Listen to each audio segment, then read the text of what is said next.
Are you ready for something different? OFTC offers educational training that works. Education that's fast, affordable, with hands-on experience. From caring instructors invested in your success to a supportive community, OFTC is your path to a career opportunity. And most OFTC students graduate debt-free thanks to the Hope Career Grant, which offers free tuition in over 72 programs of study. Think differently about college and make a change. Choose OFTC. OFTC is an equal opportunity institution.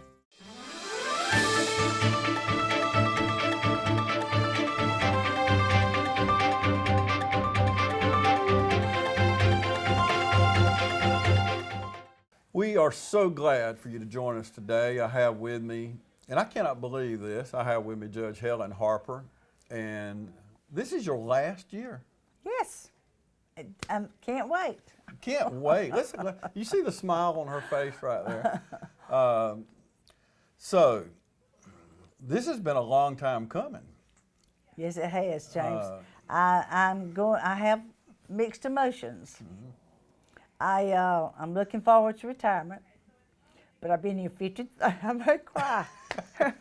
Oh goodness, I've been here 53 years. In December, I will be here 53 years. So this is the only place I know. This is my home. Yeah, I know. My car probably won't go anywhere else. It's probably gonna come to the courthouse every day.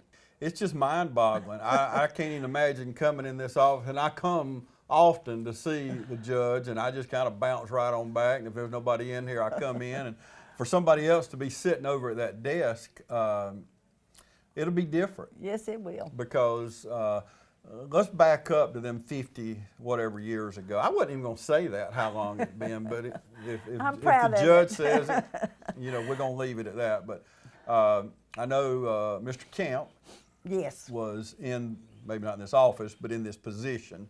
Back up then and tell us, and it wasn't probate judge back then. No, he was the ordinary. Mm-hmm.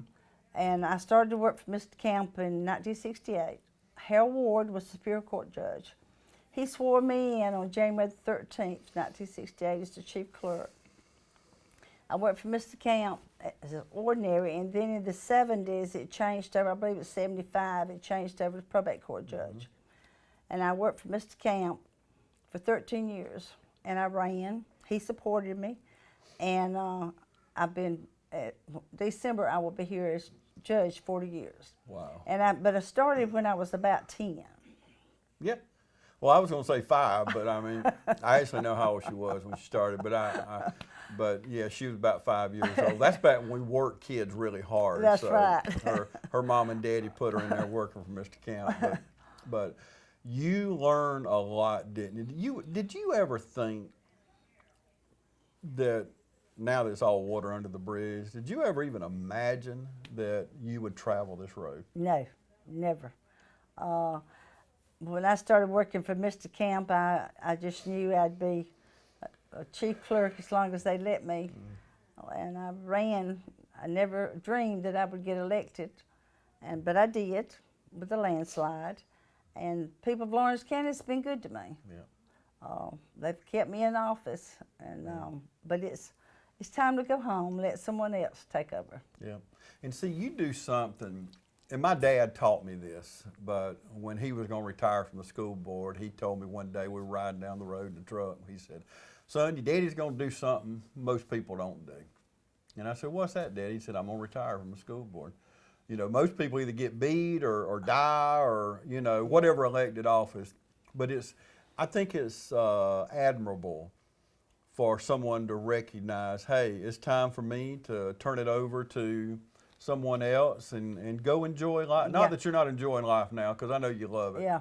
But to be able to go and travel and do and just grandkids and, you know. Well, I plan to, somebody asked me, said, "What are you going to do?" I said, "Just what I want to." Yeah.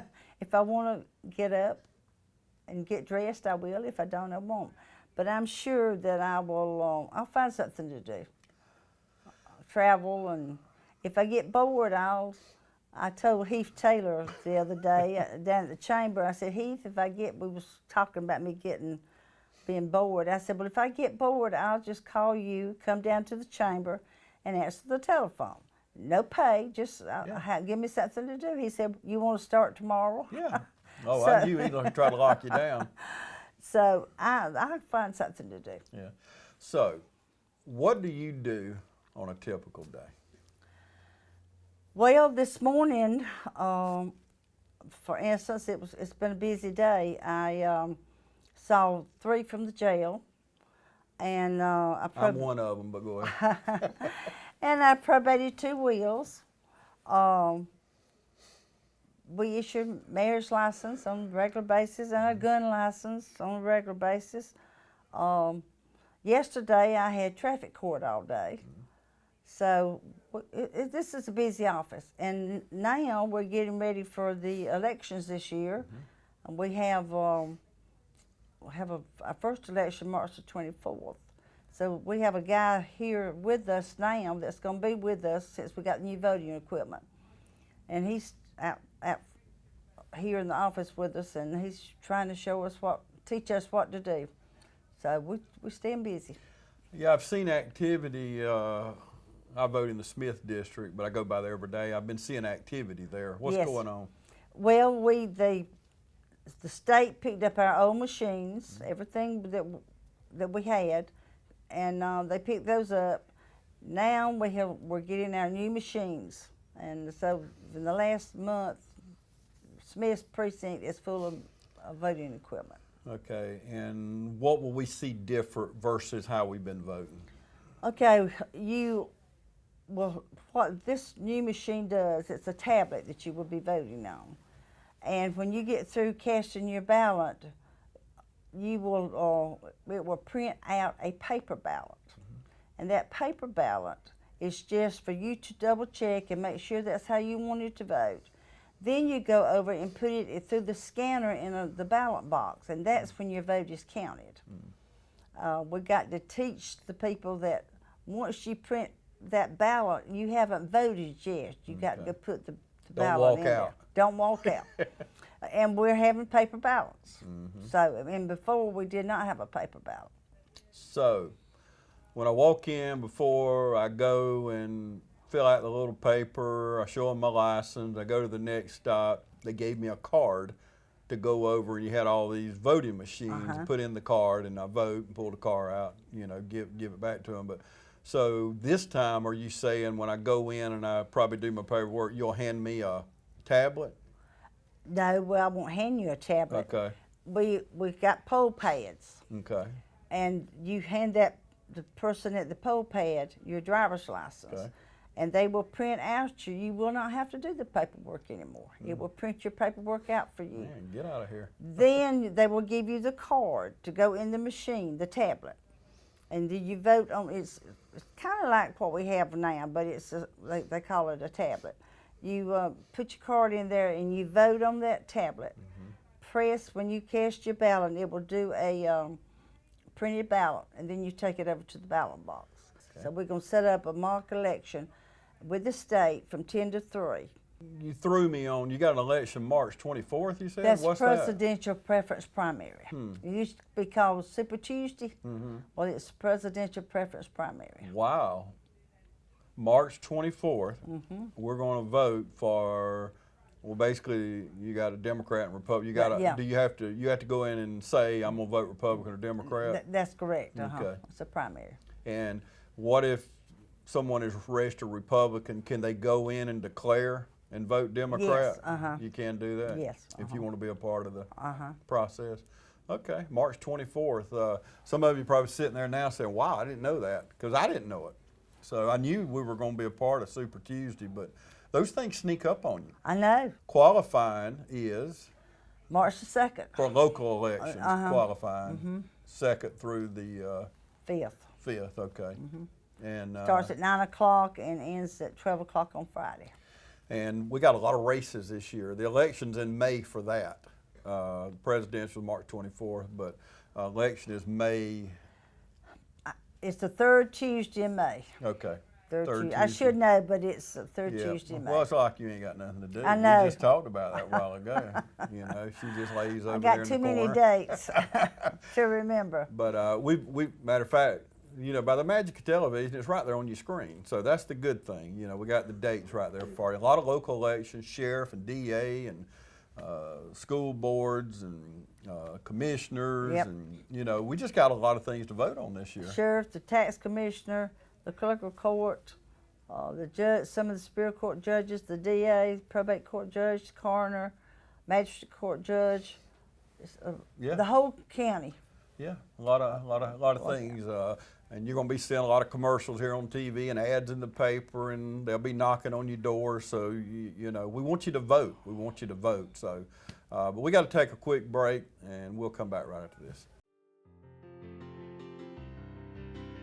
Dublin's newest and most modern hotel is the Hampton Inn & Suites. Relax and enjoy your stay while near the best in dining, golf courses, and business centers. Start your day with a free hot breakfast. Enjoy our pool, indoor fitness center, and Wi-Fi.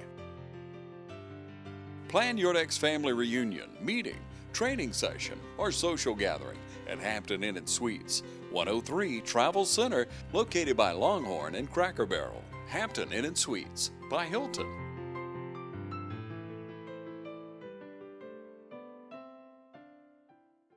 Welcome back, everybody. Continuing my conversation with Judge Harper. If you just joined us, we're talking about this is your last year as probate judge after 53 years. So we're on the downhill trod here in 2020, but I know you have a lot happen, but you have a lot of funny things happen, a lot of different, and I shouldn't say funny, but unique things that happen. I want you to share with me some stories about things through the years. Obviously, we're not going to say names or whatever, but in them 50 some odd years, you've had to have some unique things. Share with me some stories. Well, one story that was different and very unique. This couple wanted to get married on a sandbar at the river, and of course I'm scared of water. And I told them, I said, they asked me would I marry them. I said sure, be glad to.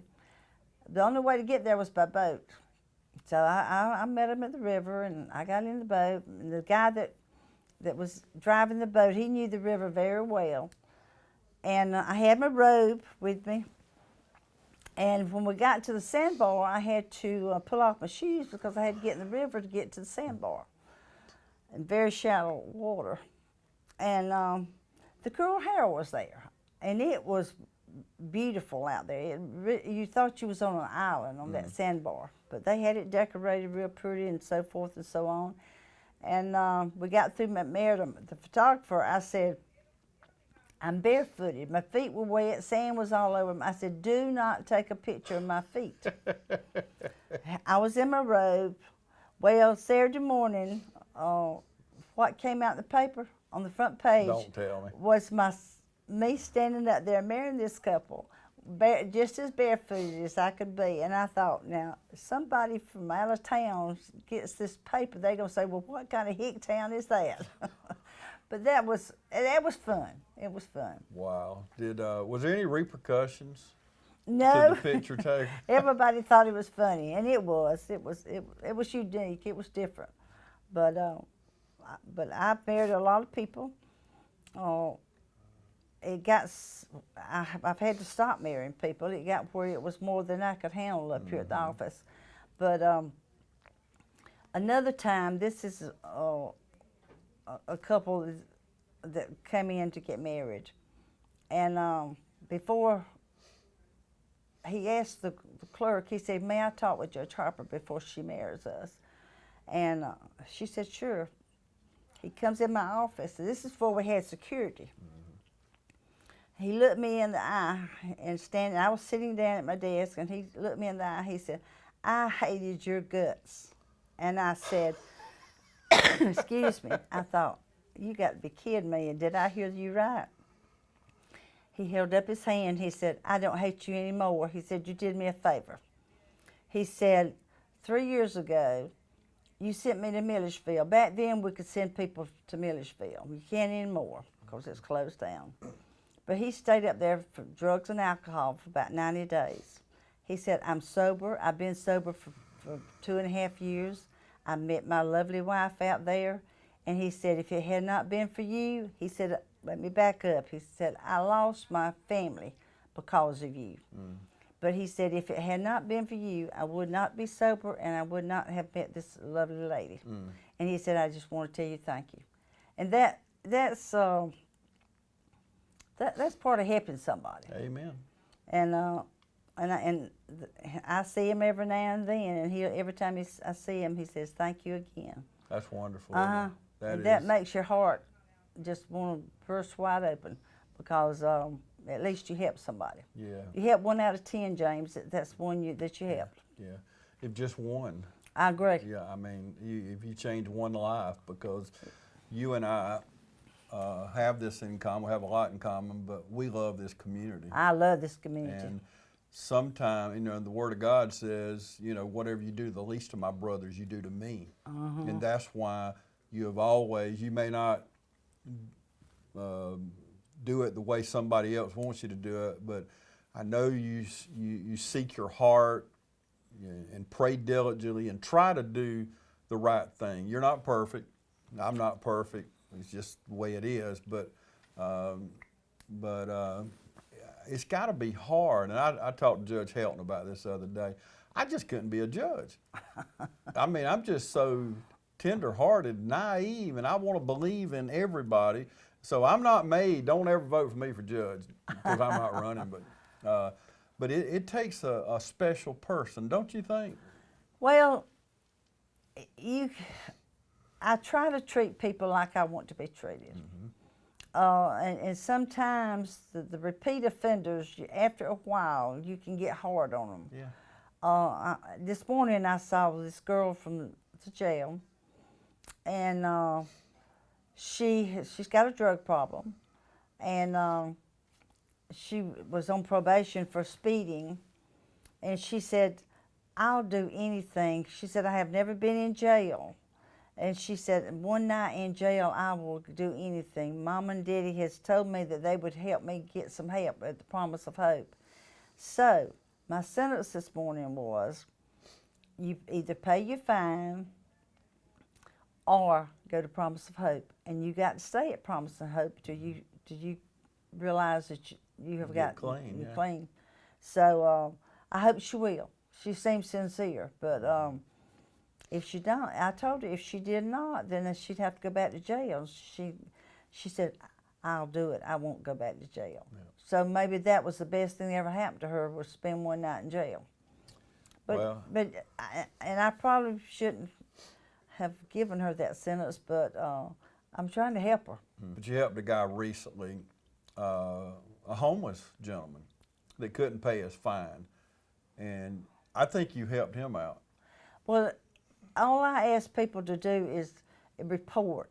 I've been broke before. Yeah. We all have. Amen. And I couldn't pay a big fine. And everybody makes mistakes.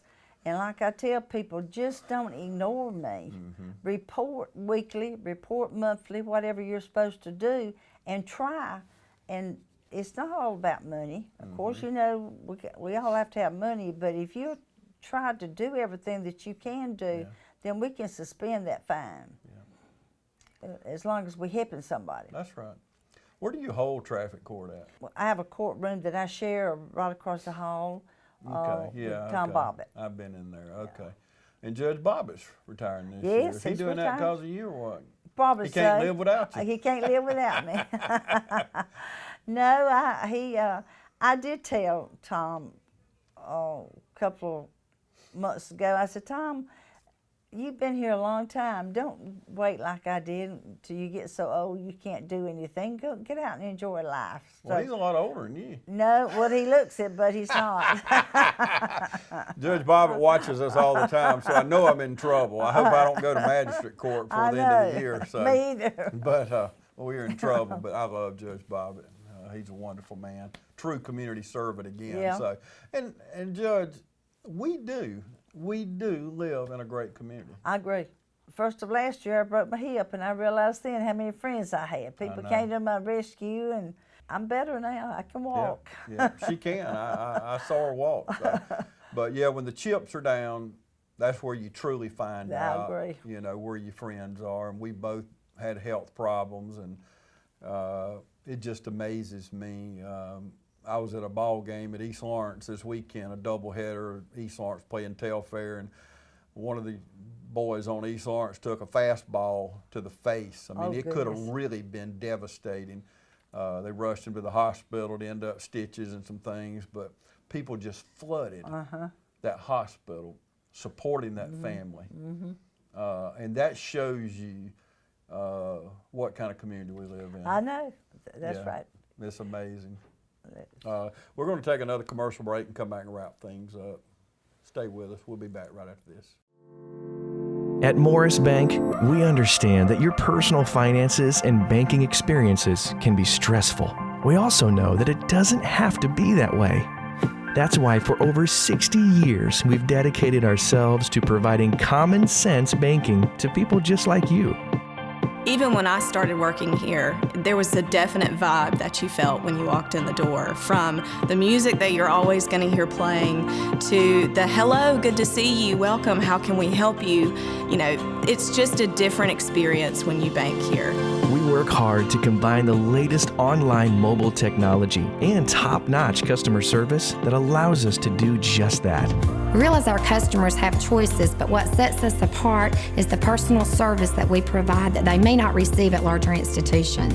We like to make you feel at home, and we like to make the process as easy as possible when you're banking with us. But we're not focused on helping just our customers. We are equally dedicated to supporting the community we are a part of. Just this year alone, we've logged thousands of community service hours and provided significant financial support to the communities we serve. Something that sets us apart at Morris Bank is what we give back to the communities in which we serve. And as the communities continue to grow, that brings more business and more industry into the area. And it's just this circle effect of giving back and receiving what the community can offer. We want to make sure you have the best banking experience possible. Come see us or give us a call to find out what makes Morris Bank different, because we're banking on you.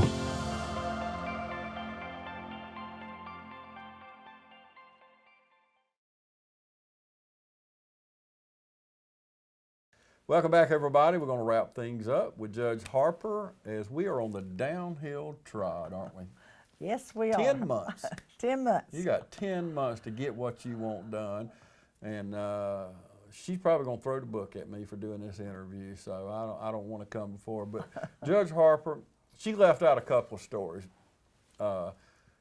She's the one gave me my gun permit.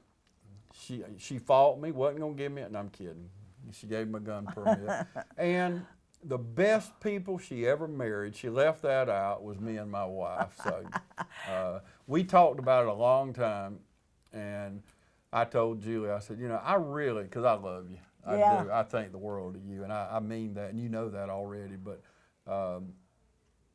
I really did. I wanted you to marry me, and I know that was the best couple you ever married. I forgot about that, James. You know, I'm getting old and I forget things. But yes, you're one of the best. Yeah, well, and I just said that to aggravate her, but I'm not knocking anybody else out there that Judge Harper married, because that's been a lot of people in that many years. But I know you've enjoyed this. And before we go, I want to talk about this, and that is your staff. When I come in here, Judge, and I know them all, but they're always got a smile on their face, and I know they're under pressure a lot of times, and I'm telling you, I've seen them at tough times and I've seen them at good times. And the tough times, to me anyway, is when I see an election, when all these precincts are coming in and you're trying to get it right. And if you saw Iowa recently, you know elections can go really bad really quick. But, you know, you can have faith in our election process in Lawrence County because of two people, I believe, and that's you and Susan Rooks. And between y'all, she's probably going to slap me here, but between the two of y'all, that's over 100 years That's true. of experience. Isn't that incredible? And that's just y'all too, you know. So, but let's talk about your staff. You got a wonderful staff. I do. I have one of the best staffs. Nobody could have a better staff than I got. I could not do what I do without my staff. They look after me. When I was out sick for 2 months with my hip, they run this office. Mayor Joe, probate judge over in Johnson County, would come over a couple of days a week and help them, but other than that, they didn't miss me. They just missed my signature every once in a while. They especially payroll, huh? Yes. Yeah, that's when they missed you. But no, they missed you. I know that because I was in here a few times. But wonderful staff all the way through. And I have to mention it before we close. But just like you took over Ray Camp, you've got one of your staff members wanting to slide in there and just continue in a smooth transition. But Janola Jackson, who has been in your office for how long? 21 years. 21 years. Janola is assistant superintendent and of elections, and she knows the elections. I have to give her credit. If it wasn't for Janola helping me with the elections, I could not do it. Yeah. She is wonderful with elections. She knows them backwards and forwards. She does that. I've seen her when the chips were down. And she's one of them. They call me impatient Helen. They call me impatient Harper is what they call me. But I never saw her lose her cool, calm, and collective on election night, where I get all teasy and excited and red-faced and everything else. But she's cool, calm, and collective. Yes, she is. I have to agree. But that's why y'all work so good together. We each bring something to the table, and whether it's McDonald's or TV 35 or your office or whatever. You need people where I'm weak. I need people stronger than I am, and vice versa. So that's why y'all been a good team for that 20-something years. So, but and I'll have to say, every time I call Janola, she emails me immediately whatever I'm asking for. I don't have to call back and say, "Why ain't you sent me this?" She's on top of things. So, and the other ladies, I know everybody's got their own job, but I just before we closed out, I just wanted you to brag on them because I know you're proud of them. Yeah, I'm proud of all 4 of them. Yeah. And they do their job well. Well, and you've done your job well since you were 5 years old in this office. So, but I appreciate you. You've always been a friend, an ally to the TV station, to me personally, and we're going to miss you. But I'm proud that you're going on to that next chapter in your life. Yeah. I'm gonna miss this office, but I'm ready to turn that page and go on to my next chapter. Yep. And as we've talked today, over her shoulder, I've been looking at your beautiful marble plaque over there. It says Helen Harper, probate judge. So I got 10 more months to call her judge, and then I got to figure out what I'm going to call her. I mean, you've been called most things, haven't you? Yes, I have. Good and bad. Good and bad, I sure have, James. But thank you for sitting down. I know you're busy and you've had a busy morning, but you always take time for me, and I really appreciate that. I appreciate you asking me. If I can ever help anybody, just let me know. Yeah. I'm not leaving Dublin. She means that. Very seldom do I come in, her door's shut. Maybe 1 or 2 times, but usually her door's open, and if the light's on, she's usually here. If the light's off, I know, well, turn around and go out because she ain't here. But anyway, we're going to miss you, and thank you so much for sitting down with me. And we appreciate you joining us today on TV 35, and I hope you've enjoyed this show. Have a wonderful day.